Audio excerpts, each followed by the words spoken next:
If you want to manage app notifications on Google Pixel 10 Pro, first of all we need to go to Settings. Over here in Settings, you can for example open Apps and tap over here in order to see the list of all apps, and then you can choose the app for which you want to manage notifications.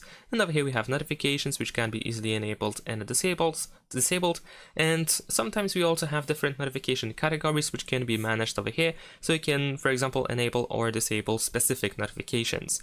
So for example, if I go, let's say, to Calendar, over here unfortunately there are no specific options, but I guess you get the idea. But besides that, what you can also do is you can go to notifications in settings, and then over here we can go to app notifications, and here we can also see the list of apps sorted by most recent notifications, or when you received the notification, the most recently ones.